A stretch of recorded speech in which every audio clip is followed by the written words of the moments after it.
Hi guys! For today's recipe naman, so yan lulutuin ko. Ito yung mga ingredients, gulay, and then yung ibang sahog. Yan, nung hindi ko pa siya na-chop, ay nababalatan yung ibang gulay. Then ito na siya nung nabalatan ko na siya and na-chop ng maliliit.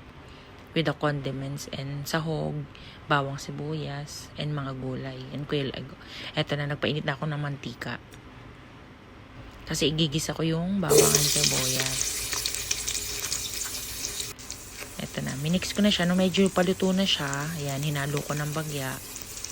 Kasi lalagay ko na yung pang-toppings ko na shrimp. So, ayan na, yung hipon. Binaliktad ko na siya saglit lang. Mga 30 second to 1 minute lang siya. Kasi, ayoko naman na ma-overcook yung hipon.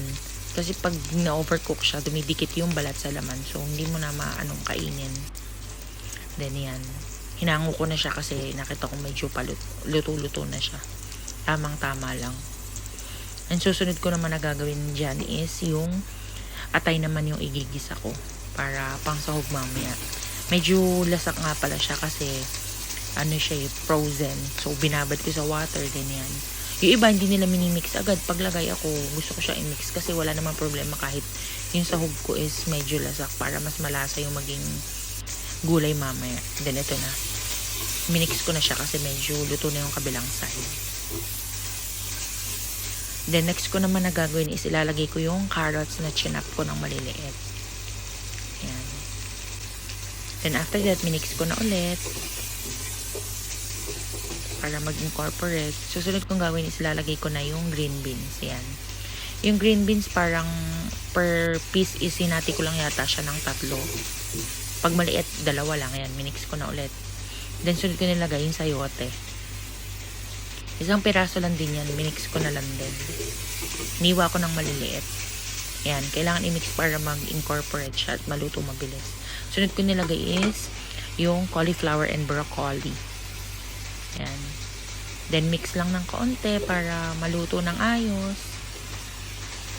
Then, after that, ang sunod ko naman na ginawa is naglagay ako ng pangpalasa. Yan, yung oyster. Nilagay ko na yung oyster. Konti lang pala yung nilagay ko oyster kasi meron pa akong ibang pampalasang ilalagay mamaya. Then, minix ko lang ng konti para mag-incorporate yung lasa ng oyster sa gulay. Next is salt and pepper para magkalasa yung ano natin. Medyo maayos yung timpla niya.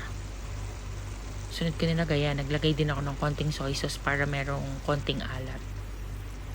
Then next is yung young corn and cabbage. Yung young corn pala nakalata lang yan. Binili lang din namin.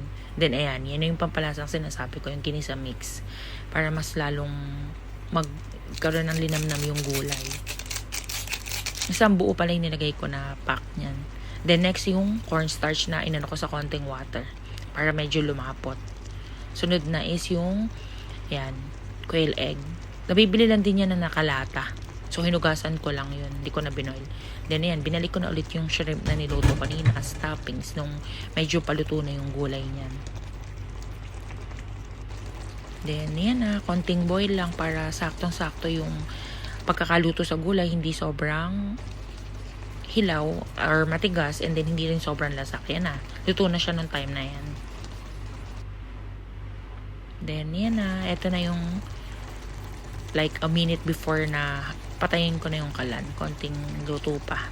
Then, ito na yung finished product. So, bye guys!